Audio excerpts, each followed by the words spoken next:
शिमूल Rajput ji Canada से। राधे राधे महाराज जी।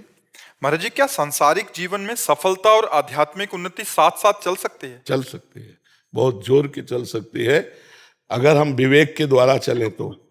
अधर्माचरण करने वाला आध्यात्मिक हो ही नहीं सकता, और अधर्माचरण करने वाला अगर उन्नति को प्राप्त हो रहा है तो पूर्व पुण्य से हो रहा है। पूर्व का जो पुण्य है वो उसे उन्नति को दिखा रहा है, वो बहुत बुरी तरह नष्ट होगा। पहले हमें कवच पहनना पड़ेगा कि अधर्माचरण हमारे अंदर ना आने पावे। अब क्या क्या अधर्माचरण है, जब हम रोज सत्संग सुनेंगे तो हमें पता चलने लगेगा। और वैसे तो आपको बताएं, सबके हृदय में भगवान बैठे हैं और वो बता देते हैं ये गलत है। क्यों? आपको अनुभव हुआ कभी कि जो ही हम कुछ करना चाहते हैं वो गलत होता है तो वो भय देते हैं और कहते हैं ये गलत है, मत करो, लेकिन हम इसमें सुख मिलेगा, इतनी जोर की भावना हो जाती है कि हम भगवान की आज्ञा का उल्लंघन करके और वो पाप कर्म कर बैठते हैं। अगर हम पाप कर्म करेंगे तो अध्यात्म में चल ही नहीं पाएंगे। तो इसीलिए प्रायः संसारिक आदमी अध्यात्म को स्वीकार नहीं करता, क्योंकि वो पाप कर्म करता है। पापवंत कर सहज स्वभाव, भजन मोर ते भाव न काऊ, जो पे दुष्ट हृदय सोई होई, मोरे सन्मुख आव की सोई। वो पापाचरण के कारण अध्यात्म को स्वीकार नहीं करता। यदि पापाचरण त्याग कर दे तो अध्यात्म और सांसारिक उन्नति साथ साथ चलती जाएगी। चक्रवर्ती सम्राट महाराज अम्बरीश जी थे और महान भागवत भी थे। जनक जी परम ज्ञानी हैं और राजा भी हैं, तो साथ साथ दोनों बातें चल सकती हैं यदि गंदे आचरणों का त्याग कर दिया जाए तो। पर है कठिन, क्योंकि गंदा आचरण हम छोड़ नहीं पाते। गंदा आचरण होता कब है? जब हम मन के अनुसार चलते हैं। और गंदा आचरण छूटता कब है? जब हम शास्त्र के अनुसार चलते हैं। तस्मात् शास्त्रम प्रमाणन्ते कार्याकार्यो व्यवस्थितो। कार्य और अकार्य की व्यवस्था शास्त्रों में की गई। तो सब शास्त्रों का ज्ञान ना हो तो संतों का संग करो, तो वो सार सार बातें आपको सत्संग में सुनाते रहेंगे तो आपका ज्ञान प्रकाशित होता रहेगा। अगर हम शास्त्रीय ज्ञान के अनुसार अपने कर्म का अनुष्ठान करें, अब जैसे आप कोई पदाधिकारी हैं, आपको पता है घूस लेना कानूनी अपराध है और भागवतिक भी अपराध है, लेकिन कौन मानता है? आप विचार करो।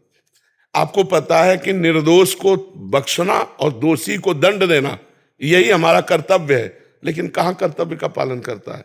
क्या वो नहीं जानता है पाप कर्म है? अब वो कहे कि हम आध्यात्मिक भी उन्नति कर लें और लौकिक भी उन्नति कर लें, तो लौकिक आ गया, लेकिन ये जब फूटेगा इसका जहर तो पूरा वंश को बर्बाद कर देगा। तो पहले तो धर्माचरण पे चलना सीखा जाए तो हम आध्यात्मिक उन्नति को प्राप्त कर लेंगे।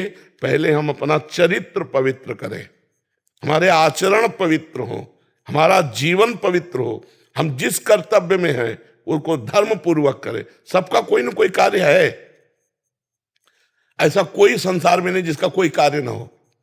कोई किसी का बेटा है, कोई किसी का पिता है, कोई किसी का पत्नी है, कोई किसी का पति है, कोई किसी का कुछ ना कुछ कर्तव्य है।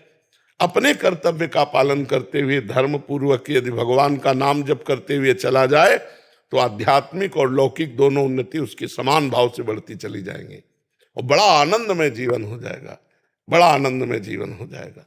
पर ये तभी होगी जब पापाचरण का त्याग करके भगवान का भजन करते हुए अपने कर्तव्य का पालन करो। हम चाहे जितने बीमार हो, चाहे जितना कष्ट हो, पर हमारी ड्यूटी है आपसे बात करना, तो हम अपनी ड्यूटी को कोशिश करते हैं कि कभी हमारी छुट्टी ना हो। तुम्हारी तो छुट्टी भी होती होगी शनिवार इतवार, हमारी शनिवार इतवार ज्यादा ड्यूटी रहती है, क्योंकि तुम्हारी छुट्टी रहती है ना, तो हमारी ड्यूटी जोरदार हो जाती है।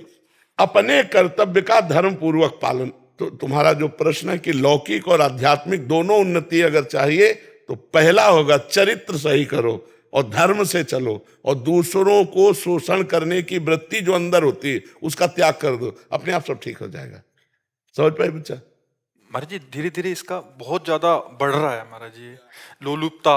ब्रह्मा जी ने सतयुग, त्रेता, द्वापर, कलयुग, ये चारों पुत्र हैं युग ब्रह्मा जी के, चारों को बुलाया और सतयुग से कहा देखो हमारी सृष्टि में नरक भी है, तो उस पर भी ध्यान देना। तो सतयुग ने साफ मना कर दिया कि हमारे शासन काल में कोई भी नरक नहीं जाएगा। त्रेता से कहा तो त्रेता ने कहा बड़े भैया जैसे चलेंगे वैसे ही हम चलेंगे। द्वापर से कहा द्वापर ने कहा आपकी आज्ञा का हम पालन करने की कोशिश करेंगे। कलयुग ने कहा, तो कलयुग से जब कहा कि तुम नरक की, तो उन्होंने कहा पिताजी आप निश्चिंत रहो। जैसे बड़े भैया ने कहा ना कि हमारे राज्य में कोई नरक नहीं जाएगा, तो हमारे शासन काल में चूक हो जाए तो कोई स्वर्ग या भगवान को प्राप्त करे, सीधा नरक है, सीधा नरक। अब देखो नरक वाली बातें हो रही नहीं हो रही, बेईमानी, नाना प्रकार का छल कपट, सब जितने, कोई ऐसा बिरला होगा जो शराब न पीता हो, मांस न खाता हो, पराई स्त्री से व्यभिचार न करता हो, नहीं तो बच्चापन से ही शुरू हो गया, गर्लफ्रेंड बॉयफ्रेंड सब, ये नरक के सर्टिफिकेट है। त्रिविधम नरकस्येदम द्वारन नाशन मात्मना कामा क्रोधा तथा लोभा तस्मा त्रयम तजेत। ये नरक जो है रास्ता है, काम क्रोध लोभ, यही रास्ते हैं। और इनसे बच कौन रहा है?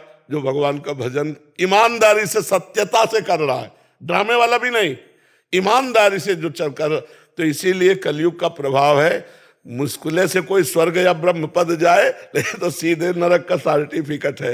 आप तो कलयुग को टक्कर दे रहे हैं फिर सब। हाँ, भगवान के बल से, हमारी सामर्थ्य नहीं है, ये भगवान के नाम के बल से, भगवान की महिमा के बल से कुछ घसीट रहे हम भी, कि हमारी झोली में आवे तो ठाकुर जी तक भेजे, न नरक न स्वर्ग, सीधे भगवान, सीधे निकुंज, सीधे राधा रानी के चरणों में।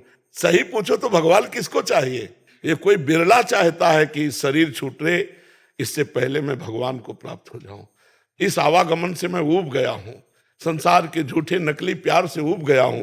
हे प्रभु, मैं आपको प्यार करना चाहता हूं, आपको पाना चाहता हूं। ये कोई बिरला हृदय में होगा जो परम पवित्र होगा।